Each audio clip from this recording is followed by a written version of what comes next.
আজকে আমাদের নির্বাচনের প্রতিদ্বন্দ্বী বন্ধু বিএনপির বন্ধুরা এখন একেবারে দয়ায় মায়ায় ঢেলে দিয়ে জনগণকে বলছেন, আমরা দেশে এসেছি অনেক বছর পর, মানুষের দুঃখ কষ্ট দূর করে শান্তি সমৃদ্ধি আমরা এনে দেব। 5ই আগস্টের পরিবর্তনের পর আওয়ামী লীগ তো বিদায় হয়ে গেল। এই 15 মাসে বাংলাদেশের হাটে বাজারে বালুর ঘাটে চাঁদাবাজি করেছে কারা? কারা সন্ত্রাস চালিয়েছে কারা? তাদেরকে কিন্তু মানুষ চেনে নাকি বলেন? চাঁদা না দেওয়ার কারণে পাথর দিয়ে নিষ্ঠুরভাবে নির্মমভাবে মানুষ বিএনপির লোকেরা। শেরপুরে জামাত ইসলামীর শ্রীবর্দী উপজেলার সেক্রেটারি হাফেজ রেজাউল করিমকে নিষ্ঠুরভাবে পিটিয়ে বিএনপির লোকেরা। এই হত্যার ধরন দেখলে 2006 সালের 28 অক্টোবর ঢাকার পল্টনে লগি বৈঠা দিয়ে নিষ্ঠুরভাবে পিটিয়ে করে নাচানাচি আর বিএনপির পাথর দিয়ে হত্যা করা, রেজাউলকে হত্যা করা একই ফ্যাসিবাদী চেতনার সাথে মিলে যায়। ফলে ক্ষমতায় যাওয়ার আগে তোমরা যদি পাথর নিরীহ নিরপরাধ জামাত নেতাকে হত্যা করো, তোমাদের হাতে বাংলাদেশের মানুষের জীবন নিরাপদ নয়। সোশ্যাল মিডিয়াতে দেখতে পাচ্ছেন, চোখে দেখলে খুব মায়া লাগে, কষ্ট লাগে। সাদা বোরখা পরিহিতা এক মা দাড়িপাল্লার জন্য ভোট চাইতে যাচ্ছে, বিএনপির লোকেরা তার পোশাক খুলে নিয়ে তার পেটে লাথি মেরেছে। বিএনপির এক নেতা বক্তৃতায় বলছে, সোশ্যাল মিডিয়াতে ভাইরাল হয়েছে, দাড়িপাল্লার জন্য যে মহিলারা ভোট চাইতে যাবে তাদের কাপড় খুলে নেওয়া হবে। এরা হচ্ছে আমাদের মা, এরাই আবু সাইদ মুগ্ধ, এরাই আপনার ফাহাদের মতো হাদির মতো বীরদের জন্ম দেয়। সেই মায়ের গায়ে যারা হাত তোলে, সেই মায়ের পেটে যারা লাথি মারে, যে মাকে আমরা জীবনের চেয়ে ভালোবাসি, তাদেরকেই জাতি 12 তারিখে লাল কার্ড দেখাবে। সংগ্রামী ভাইরা আমার, চাঁদাবাজ খুনি সন্ত্রাসী হত্যাকারীদের চলবে না। 54 বছরে 3টি রাজনৈতিক দল দেশ শাসন করেছে, কি বলেন ঠিক কিনা? আমরা সব শাসন দেখেছি, আমরা লাঙ্গল মার্কা দেখেছি, নৌকাও দেখেছি, আমরা ধানের শীষও দেখেছি। 3টি দলের কোন সরকারের যারা প্রধান ছিলেন, মন্ত্রী মিনিস্টার, কেউ বলতে পারবে না যে আমরা ক্ষমতায় থেকে দুর্নীতি করি নাই। প্রত্যেকটি শাসনের সময় দুর্নীতিতে তারা আকণ্ঠ নিমজ্জিত ছিল। রাষ্ট্রের প্রশাসন, police administration, civil administration, judiciary, every sector of our state দুর্নীতি দিয়ে আমাদের সমস্ত রাষ্ট্রীয় কাঠামোকে তোমরা তছনছ করে দিয়েছ। তোমরা দলীয়করণ করেছ। সমস্ত দাগী খুনি অপরাধী তারা গ্রেফতার হয় না।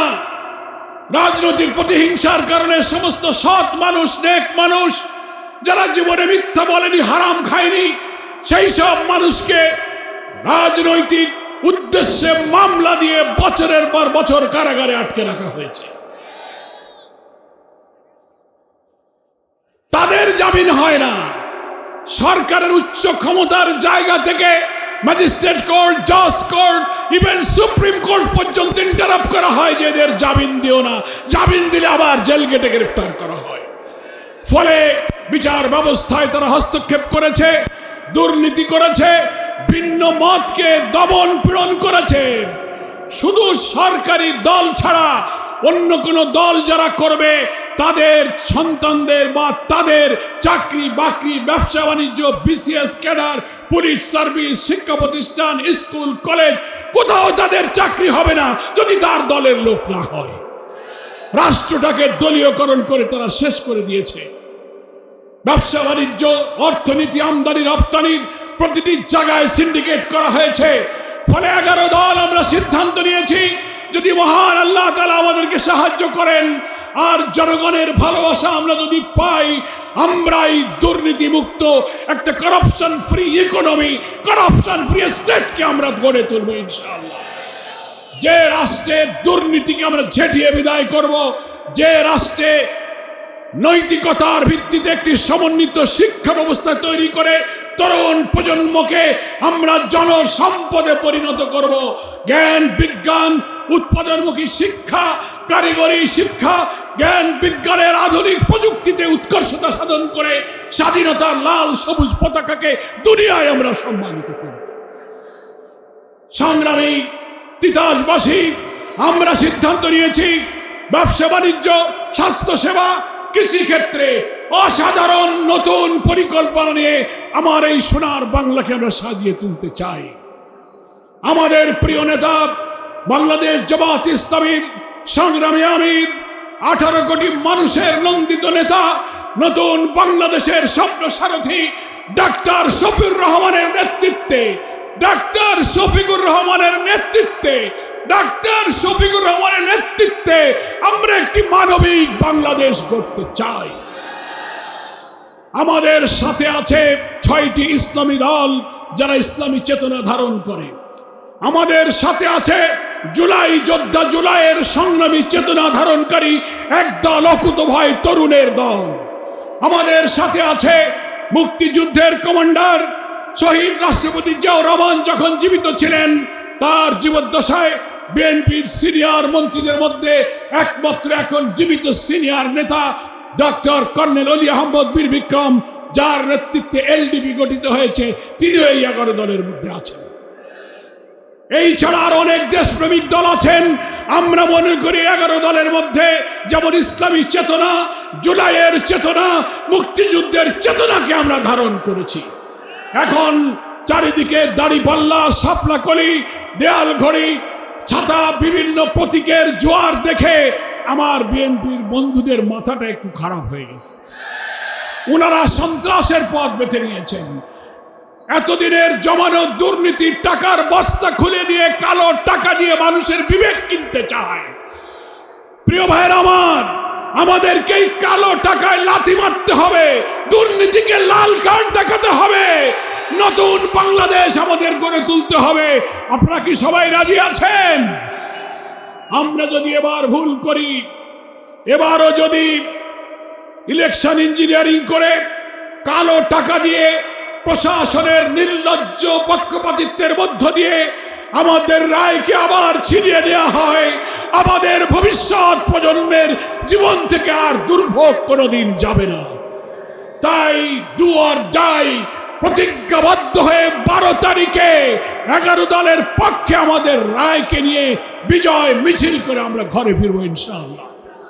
সংগ্রামী ভাইরা আমার, ফলে আমরা সরকারের কাছে বলতে চাই, আপনি নিরপেক্ষ নির্বাচনের জন্য জাতির কাছে প্রতিশ্রুতি দিয়েছেন, আমরা ধন্যবাদ জানাই। আমাদের দাবির প্রেক্ষিতে আপনারা প্রতিটি ভোট কেন্দ্রে সিসি ক্যামেরার সিদ্ধান্ত নিয়েছেন, আপনারা আর্মি ডিপ্লয়ের সিদ্ধান্ত নিয়েছেন, ইনচার্জ পুলিশ অফিসারের বডিতে ক্যামেরার সিদ্ধান্ত নিয়েছেন। সবই ভালো কথা। আমার ছোট ভাই হাসানাত আব্দুল্লাহ যে বলল, ওসি, এসআই, ইন্সপেক্টর, এসপির হাতে যদি প্যাকেট ধরায় দেন, বিএনপির সিন্ডিকেট করে যদি প্রশাসনের কাছে টাকা দিয়ে আপনি অন্য কোন ইঞ্জিনিয়ারিং করেন, আপনার কোনো সিসি ক্যামেরায় কাজ হবে না। সেই জন্য আমি প্রশাসনকে বলবো, খেয়াল রাখবেন, এখন কিন্তু কোনো রাজনৈতিক নেতৃত্বের সরকার ক্ষমতায় নেই। এখন অরাজনৈতিক একটা অন্তর্বর্তীকালীন সরকার। ভুলে যাবেন না, অতীত বেশি দিন পেছনে তাকিয়ে দেখেন, বিপ্লব এমন হয়েছে, প্রয়োজনে আরেকটি বিপ্লব হবে। আপনি দেখেন না যে দেশের বিপ্লবের ধাক্কা সামলাতে না পেরে প্রধান বিচারপতি পালিয়ে যায়, বাইতুল মুকাররমের খতিব পালিয়ে যায়, আইজিপির চোখের পানি, ওসি, এসপি, র্যাব, ডিবির প্রধানরা চোখের পানি নিখোঁজ, আপিল ডিভিশনের বিচারপতিরা সীমান্তে কলা পাতার উপরে শুয়ে পড়ে কান্নাকাটি করে। সেই দিন ফিরে আনার জন্য তরুণরা এখন প্রস্তুত হয়ে আছে। খবরদার, আপনারা নিজেদেরকে সংযত রাখুন।